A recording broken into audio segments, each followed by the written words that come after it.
Okay, so here's the back side of 7.11. It says ring the shape used to make the larger shape. So I'm looking at this, and I see that there are 3 of those there. So I know that it couldn't have been this because these are stacked and those aren't stacked. Here there's 1 and here there's 2. If they would have used 2, I would see 1, 2, and then I would see 3, 4. So I know that it has to be this one. I look at this, I see 1, 2, 3, 4 of this stacked up. I do not see this configuration, and I do not see these going that way.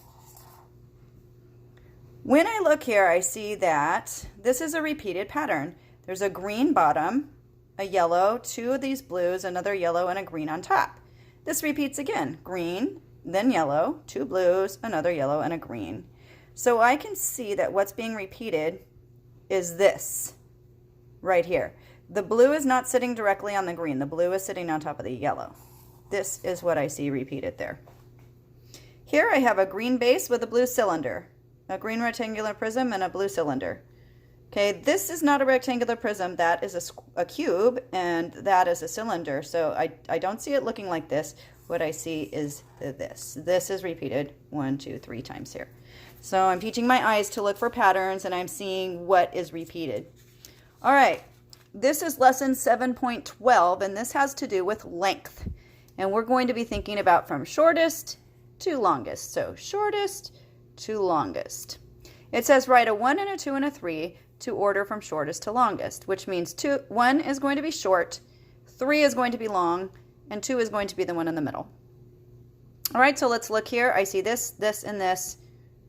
This one is short. I put a 1. I look for the one that's the longest.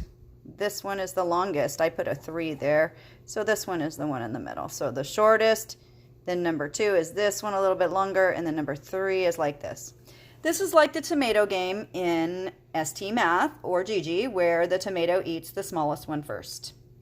All right, here we have the shortest. Here we have the longest.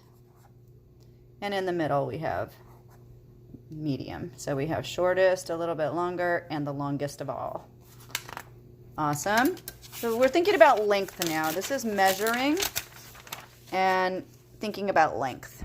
It says draw 3 different lines and write 1, 2, and 3, but this time it says from longest to shortest. So the longest is going to be 1, and then middle is going to be 2, and then 3 this time is going to be the shortest. Okay, so it's really important to watch for your instructions here. All right, so now I'm going to put 1 for longest. So I'm going to put 1 here, and I'm going to put 3 for the shortest. And then this is my one that goes in the middle.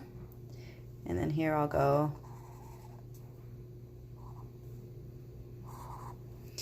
All right, so now I'm going to also put 1 next to my longest one. And I'm going to put 3 next to my shortest one. And I'm going to put 2 next to my one in the middle. And there we go. So what I'm doing here is I'm ordering from longest to shortest. And over here, I was ordering from shortest to longest. And over here, I was looking for the building pattern that someone used to build these structures over there. So I was looking for repeated patterns right there. Tomorrow, we'll be looking at lesson 7.13, and we'll be using measurement and paper clips. So we'll save this for next time. And then lesson 14 will be our last lesson, and then it will be time for our test.